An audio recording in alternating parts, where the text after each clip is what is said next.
Bismillahirrahmanirrahim. Assalamualaikum warahmatullahi wabarakatuh.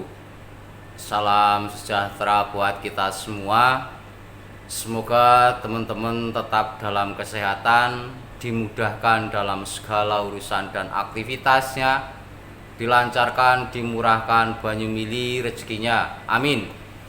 Kembali dalam kesempatan video kali ini saya ingin memberikan satu pengetahuan baru melalui motivasi Primbon Jawa Ilmu Titen tentunya.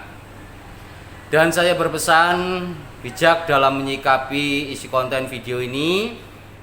Ambil sisi positifnya dan buang seluruh hal-hal negatifnya. Ini hanya sekedar ilmu titen tentunya. Dan tentu saya juga meminta semua teman-teman semuanya silahkan tonton video ini supaya tidak ada gagal paham. Dan tema yang ingin saya ambil dalam kesempatan video kali ini, weton kelahiran bayi yang rewel, suka sering nangis di tengah malam atau pas mau maghrib.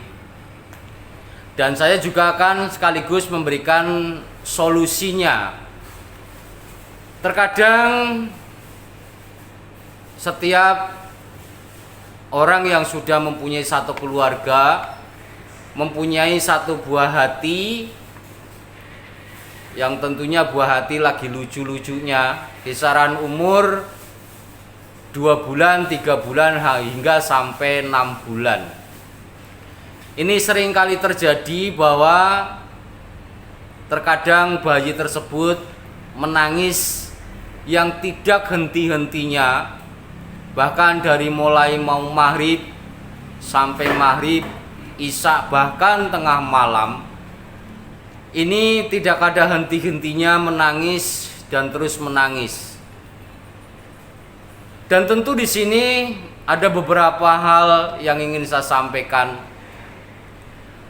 Kalau memang sudah jelas karena bayi ini tidak bisa ditanya, kalau memang bagian sakit juga yang mana sakitnya juga nggak bisa ditanya. Sedangkan ini sudah dibawa ke bidan juga tidak mengalami satu hal tentang sakit, yang artinya terkadang menangis ini tanpa sebab musabab. Dan sudah jelas barang pasti bahwa indera keenam bayi seusia itu lagi masih tajam-tajamnya. Bahkan orang yang sudah dewasa itu tidak bisa melihat, bahkan bayi itu bisa melihat apa yang dia lihat. Tentunya ada beberapa hal yang nggak bisa disampaikan karena memang bayi ini tidak bisa bicara. Walaupun sudah dikasih ASI kenyang, tetap masih menangis rewel. Bahkan orang tuanya terkadang itu bingung mesti bagaimana, sedangkan ke dokter sudah, ke bidan sudah, masih tetap belum ada perubahan tentang yang seperti itu. Bahkan nangisnya terkadang sampai keluar air mata. Tentu sebagai orang tua itu sangat khawatir dengan keadaan bayi yang seperti itu. Menangis tanpa ada hentinya, menangis tanpa ada sebab musababnya yang jelas. Kalau memang sakit ya sakit. Tapi ini juga saya akan memberikan beberapa solusi untuk teman-teman semuanya, supaya buah hati panjenengan semua, tentunya yang mempunyai buah hati yang lagi lucu-lucunya, itu sering menangis tanpa sebab, bahkan sampai kejang. Nah, solusi di sini adalah supaya bayi itu bisa tidur nyenyak, supaya orang tuanya juga bisa tidur nyenyak tanpa terganggu karena adanya suara bayi atau terganggu pikirannya. Bagaimana solusi ini harus dilakukan? Tentu sebagai orang tua, saya ini hanya sebagai memberikan satu yang pernah saya alamin pribadi. Yang artinya kalau ada bayi yang menangis sampai nggak tahu sebab musababnya, bahkan tidak tahu waktu. Ini ada beberapa media yang tentunya teman-teman harus pahamin. Kalau memang dilihat, kalau bayi kembung itu tinggal diangin-anginkan atau dikasih daun yang namanya daun dewa, itu dikasih kukus sedikit supaya alum, nanti ditempelkan di perut. Itu salah satunya supaya kalau memang menangisnya ini dari perut yang kembung. Lantas kalau memang itu tidak terjadi, perutnya kembung, bayi ini masih tetap menangis, maka kita sebagai orang tua mempunyai cara, dan tentu ada doa yang tentunya supaya bayi itu bisa tidur nyenyak, bisa tetap sehat, terbebas dari hal-hal negatif tentunya yang tidak bisa kita lihat dengan mata telanjang. Dengan media yang saya sampaikan, kalau di tempat saya itu namanya daun dadap serep. Kalau di Sunda adalah dadap pahang. Itu satu media. Terus kita ambil air dari sumur. Dan dadap serep itu adalah 3 gagang. Lantas masukkan ke dalam air yang tentunya sudah ditempatkan di rantang atau di tempat mangkok yang lain.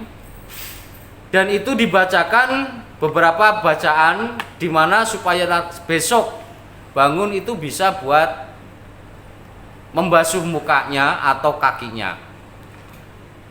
Dan tentu di sini bacaannya, kalau memang bayi itu belum bisa meminum air putih, maka dengan media itu pun bisa untuk mandi bayi tersebut, yaitu dengan dadap serep atau dadap pahang. 3 batang dengan lembaran buletan ada 9. Masukkan ke dalam air yang ada di mangkok, itu tentunya dengan air sumur. Yang pertama di sini adalah bacaannya adalah surat Al-Fatihah sebanyak 11 kali, surat Al-Ikhlas 3 kali, surat Al-Falaq 3 kali, dan Anas 3 kali. Maka ditiupkan ke dalam air sumur yang sudah dimangkok dan dimasukkan ke dalam yang sudah dicampur dengan daun dadap tadi. Lalu setelah dibacakan ditiupkan 3 kali di situ. Dan fungsinya setelah itu dibacakan, ada beberapa bacaan. Kalau kata orang tua saya dulu adalah seperti ini bacaan Jawanya. Bismillahirrahmanirrahim. Siro si jabang bayi, sebut namanya, bapaknya, terus ibunya, kudu manut marang Gusti Allah. Cep meneng meneng meneng, turune waras tangineng waras kersaning Gusti Allah. La ilaha illallah Muhammadur Rasulullah. Jadi itu bacaan Jawanya. Lantas setelah itu, kalau memang bayi itu masih rewel, maka diusapkanlah ke dalam ubun-ubun, dada, dan telapak kakinya. Dan tentunya di sini membaca seperti itu saya sarankan harus mensucikan diri terlebih dahulu, tentunya berwudu, dan lalu mengamalkan yang saya sampaikan di awal. Jadi itulah sedikit pengetahuan dan pengalaman saya pribadi tentang mengatasi anak yang rewel atau sering menangis pada waktu mau maghrib ataupun tengah malam, yang tentunya tidak tahu waktu, dan nangisnya ini bukan nangis biasa, tidak ada henti-hentinya. Semoga ini bisa menjadikan satu pengetahuan buat teman-teman semua. Saya mohon maaf apabila di depan ngomongnya sedikit belibet. Tentunya jadikanlah ini satu pengetahuan, jadikanlah sesuatu yang baru, ambil positifnya saja. Mohon maaf yang sebesar-besarnya. Wabillahi taufik wal hidayah. Wassalamualaikum warahmatullahi wabarakatuh. Salam. Rahayu, rahayu, rahayu Selawase.